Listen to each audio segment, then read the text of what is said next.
तो नमस्कार, कैसे आप सब। बीएस इनोवेटिव जीएस सेंटर में आपका बहुत बहुत स्वागत है। तो आज का हमारा टॉपिक रहेगा ब्रह्मांड। ब्रह्मांड के बारे में जितना ही कहा जाए उतना कम है और आज तक ब्रह्मांड के बारे में कोई सही जानकारी नहीं है, लेकिन कुछ संकल्पनाओं, कुछ सिद्धांतों, कुछ फैक्ट्स के आधार पर कहा जा सकता है ब्रह्मांड के बारे में कुछ कहा जा सकता है। तो आज का हमारा टॉपिक ब्रह्मांड। एकदम शुरुआत से बात करूंगा। ब्रह्मांड है क्या? देखिए, सबसे पहले क्या हुआ, सबसे पहले एक खगोलविद थे, मिस्र के थे, जिनका नाम था टॉलमी। टॉलमी महोदय ने कहा, टॉलमी महोदय ने भू केंद्रीय सिद्धांत बताया लोगों को। भू केंद्रीय सिद्धांत का मतलब होता है, यानी जियोसेंट्रिक प्रिंसिपल के बारे में कहा गया, तो इसका मतलब ये होता है, क्या है, भू मतलब पृथ्वी, और पृथ्वी यानी पृथ्वी के सारे ग्रह चक्कर लगा रहे हैं। ये टॉलमी महोदय मिस्र के थे, उन्होंने कहा कि ये सारे ग्रह जो हैं, इवन सूर्य भी पृथ्वी का ही चक्कर लगा रहा है। तो इसका मतलब ये हुआ कि भू केंद्रीय संकल्पना या भू केंद्रीय सिद्धांत टॉलमी महोदय ने प्रस्तुत किया। कुछ दिनों के बाद कॉपरनिकस थे, ये पोलैंड के थे, कॉपरनिकस। इनके बाद कॉपरनिकस ने कहा, नहीं, सारे ग्रह पृथ्वी का नहीं, सूर्य का चक्कर लगा रहे हैं। आप यकीन मानिए, अब इसमें था क्या, थोड़ा समझो। पोप थे, एक पोप। पहली बात, पोप क्या होता है? पोप का मतलब ये होता है, जैसे हमारे हिंदू धर्म की बात की जाए, वहाँ पंडित जी होते हैं। मुस्लिम धर्म में मौलाना होते हैं, काजी होते हैं, हाजी साहब होते हैं, ऐसे होते हैं। वैसे आपने पिक्चरों में देखा होगा कि फादर होते हैं, ठीक है, फादर, वैसे उनको पादरी कहते हैं, क्लर्जीमैन कहते हैं। तो जो फादर होते हैं, वैसे मठों में पहले पोप हुआ करते थे। यूरोप महाद्वीप में पोप हुआ करते थे। तो पोप के डर से, यानी पोप की जो पूरी एक यूनियन थी और इनके ही अंडरटेकिंग में काम करते, जिनका नाम था टॉलमी ने कहा कि पृथ्वी जो है भू केंद्र है, यानी सारे ग्रहों का केंद्र पृथ्वी है और सारे ग्रह, इवन सूर्य भी पृथ्वी का ही चक्कर लगाता है। 1478 के आसपास की बात कही जाए, 1478 में कॉपरनिकस ने इस संकल्पना का खंडन किया और उन्होंने कहा कि सारे ग्रह सूर्य का चक्कर लगाते हैं और सूर्य ही केंद्र में है। और ये बात बिल्कुल फैक्ट है। आप यकीन मानिए कि कॉपरनिकस को उस समय मृत्युदंड की सजा दी गई, क्योंकि किसी खगोलविद ने किया कि पृथ्वी नहीं, सूर्य का चक्कर सारे ग्रह लगाते हैं। तो आज का ये है, लगाते हैं। तो ये सूर्य केंद्रित संकल्पना हो गई। इसको कहते हैं जियोसेंट्रिक प्रिंसिपल कह दीजिए, ठीक है। और इसे कहते हैं हेलियोसेंट्रिक संकल्पना है, ठीक है, ये बात। उसके बाद नंबर आता है निहारिका का, देखिए। उसके बाद नंबर आता है निहारिका। निहारिका है क्या? निहारिका को इंग्लिश में कहते हैं नेब्यूला, यानी ब्रह्मांड के जो धूल गैस के पिंड, ठीक है, वो सघन हो जाते हैं, दबाव और ताप के अनुसार वो सघन हो जाते हैं। उससे क्या होता है कि ठोस रूप बन जाता है और उसे एक गेंद बन गया, एक बिंदु बन गया, जो बिग बैंग थ्योरी में बताया गया, एक बिंदु बन गया और उस बिंदु से ही एक सर्पिला आकार बन गया। इस तरीके से एक इधर चला गया, एक इधर चला गया, और ये राउंड लगा रहा है, किसका, ऐसे ऐसे घूम रहा है। इसे कहते हैं नेबुला। नेबुला बेसिकली है क्या? धूल और गैस के कण है नेबुला, यानी धूल, गैस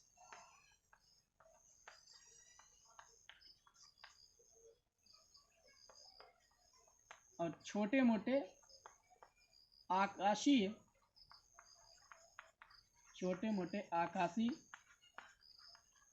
पिंडों का एक गोला है, जिसे कहते हैं नेबुला। इसको हिंदी में कहते हैं निहारिका। निहारिका की परिकल्पना लाप्लास महोदय ने कही है। इसके पहले वीडियो में हमने आपको पूरा बताया था कि द्वैतवादी संकल्पना क्या है, अद्वैतवादी संकल्पना क्या है। और इसे देखने से पहले टाइम मिले तो उसे ज़रूर देखें। उसमें है क्या, लाप्लास महोदय ने बताया अद्वैतवादी यानी एक ही तारा था और एक ही तारे से सब ग्रह बन गए, एक ही तारे से सारे ग्रह बन गए। इवन सूर्य का भी जो बची हुई जो हाइड्रोजन रही उससे सूर्य का भी निर्माण हुआ। उसके बाद ग्रहाणु परिकल्पना चेम्बरलिन महोदय ने की। उन्होंने कहा द्वैतवादी सिद्धांत, एक तारा नहीं दो तारे थे। तो दो तारे थे आपस में, पिछले वीडियो में हमने आपको बताया कि दो तारे थे, एक तारा था और सूर्य के पास से गुजरा, एक निहारिका के पास से गुजरा, दो तारे थे। तो एक तारा था हमारा सूर्य और एक था और, तो ये हमने परिकल्पना भी आपको बताई है। तो अब शुरू करते हैं चेम्बरलिन का द्वैतवादी। उसके बाद महाविस्फोट की बात कही गई। Big bang theory. Big bang theory क्या है? तो बिग बैंग थ्योरी जो है, बिग बैंग थ्योरी ये जॉर्ज लेमेंटियर ने 13.7 अरब वर्ष पहले दी। ये सर्वमान्य है और इसी के अनुसार काम होता है। एक अमेरिकन जो कहना थे एस्ट्रोनॉट थे, उनका नाम था स्टीफन हॉकिंस और अपने यहाँ के चंद्रशेखर, ठीक है। तो इन्होंने ब्लैक होल और ब्रह्मांड की जो परिकल्पना दी है, पहले जो लोग कहते थे कि ब्रह्मांड लगातार सिमट रहा है, फैल रहा है, तो स्टीफन हॉकिंस ने खंडन किया। उन्होंने कहा ब्रह्मांड न तो फैल रहा है न तो सिमट रहा है, वो वहीं पर है, ठीक है। तो उसके बाद जो महाविस्फोट की थ्योरी है, बिग बैंग, ये जॉर्ज लेमेंटियर ने बताया। बिग बैंग के हमने 2 वीडियो बनाए हैं, उसे आप जरूर देखें। उसमें लेमेंटियर ने कहा एक सघन पिंड था, पिंड का एक पॉइंट था, ठीक है, और इतना सघन था कि सारा ब्रह्मांड इसी में था। और इसमें जब विस्फोट हुआ, ताप और दाब के लेकर जैसे विस्फोट हुआ तो सब टुकड़े बन गए और इन्हीं टुकड़ों से बना है आपका ये सूर्य बना है, ठीक है, सूर्य बना और अन्य ग्रह बने हैं।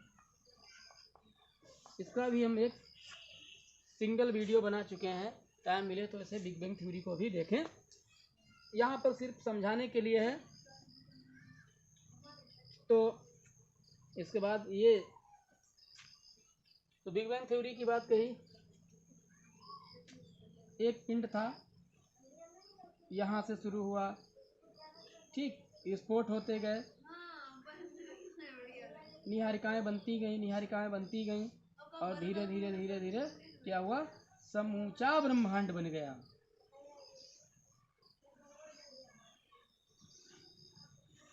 और जो आज भी प्रसारित हो रहा है, फैल रहा है।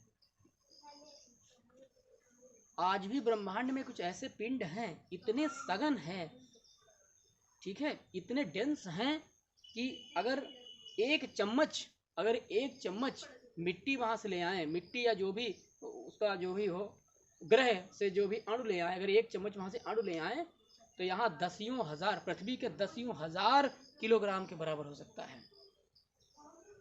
अगर बात की जाए जब श्री राम का विवाह हुआ था, ठीक है, श्री राम का विवाह हुआ था, तो जो धनुष था जिसको उठाना मुश्किल था, तो हो सकता है ये इन्हीं अणुओं से बना हो। तो ब्रह्मांड के बारे में कोई जानकारी नहीं है, कुछ तथ्यों कुछ संकल्पनाओं के आधार पर हम कुछ कह सकते हैं कि ब्रह्मांड के बारे में क्या है, कैसा क्या है। सोचो, कभी एकदम फुर्सत में खड़े हो और अनंत आकाश की तरफ देखो, चित्राए बादल की तरफ देखो, ये क्या है। कभी गांधी जी की तस्वीर बन जाती है, कभी कोई खरगोश बन जाता है, कुछ नहीं, जहाँ तक नजर जाती है उतना भी हमें नहीं पता है। अभी सब कुछ रहस्यमय है। एक ब्रह्मांड नहीं, कोटि कोटि ब्रह्मांड है, कोटि मतलब करोड़ों ब्रह्मांड है। अभी तो हमें एक ब्रह्मांड के बारे में जानकारी नहीं है कि कहाँ पर क्या है। पृथ्वी घूम नहीं पाए पूरी, अंटार्कटिका आज भी रहस्यमय है। अंटार्कटिका, अगर पृथ्वी की बात की जाए, जो पृथ्वी का निचला तल है वहाँ 13 किलोमीटर तक ही सही जानकारी है, वो भी खूब ठीक नहीं है। भूकंप के आधार पर है, ज्वालामुखी के आधार पर कभी बार उल्का पिंड गिर जाते हैं, ये सारी चीज़ें, इनसे हमको पृथ्वी के बारे में जानकारी मिलती है। तो उसके बाद एडविन हब्बल ने रेड शिफ्ट की बात कही। रेड शिफ्ट है, व्हाइट शिफ्ट है, ये तारों की संकल्पना हम अगले वीडियो में बताएंगे। इन्होंने भी साउंड में से डॉपलर प्रभाव कहा और हब्बल ने भी इनका सपोर्ट किया। उन्होंने कहा बिग बैंग थ्योरी जैसी चीज़ें हुई हैं, ठीक है। और अब आगे देखते हैं गैलेक्सी क्या है। कितना जाना है, अभी कितना जाना है, कुछ भी तो नहीं जाना है। ज़्यादा घूमते होंगे तो अपना जिला घूम गए होंगे, इससे भी ज़्यादा अगर घूमते होंगे तो अपना स्टेट घूम लिए होंगे, और बहुत ज़्यादा घूमे होंगे तो कई स्टेट, यानी भारत में प्रेजेंट टाइम पर 28 स्टेट हैं और 8 यूटी हैं, यानी यूनियन टेरिटरीज। तो यूनियन टेरिटरीज केंद्र शासित प्रदेश 8 हैं, और सिंपल जो राज्य हैं वो 28 हैं। इतना घूम लिया, और भी घूमे होगे तो एक आध देश घूम गए होगे। क्या घूमे हो यार, अभी क्या देखा है? अभी सारी दुनिया, सारा वर्ल्ड मिस्ट्री है, यानी मिस्टीरियस वर्ल्ड, रहस्यमय दुनिया है, कुछ भी नहीं जाना है। समुद्र तो कुछ भी नहीं घूमे हो। खैर आते हैं, गैलेक्सी क्या है। गैलेक्सी को हिंदी में कहते हैं आकाशगंगा, मंदाकिनी, और तारों के बड़े बड़े समूह गैलेक्सी कहलाते हैं। और हमारी गैलेक्सी का नाम है मिल्की वे, और मिल्की वे का एक तारा जिसका नाम है सूर्य, और सूर्य के ही सब सहायक लोग हैं जो हमारे 8 ग्रह हैं। ठीक है, तो इसे दुग्ध श्रृंखला, मिल्की वे, आकाशगंगा, गैलेक्सी कहते हैं। इसे ऐरावत मार्ग भी कहते हैं इंद्र का हाथी इधर से निकलता है, और ये मिथ्यक है जो भी हो। तो अब तारे की बात करते हैं। कुल तारे कितने हैं? एक टाइम ऐसा था जब कहते तारे गिन नहीं सकते हैं, है ना, तारे नहीं गिन सकते हैं। लेकिन अब डिजिटल एज आ गया है, कंप्यूटर के माध्यम से तारों को गिन सकते हैं। और तारे हैं कितने? 10 की पावर 11 इंटू 10 की पावर 11, तो कितना हुआ? 10 की पावर 22। इतने तारे हैं।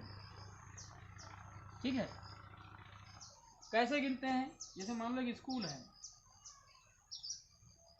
एक स्कूल है, और उस स्कूल में छुट्टी हुई, और छुट्टी में सब बच्चे बाहर निकले, तो बाहर खड़े लोगों ने कहा अरे अरे अरे पता नहीं कितने बच्चे होंगे।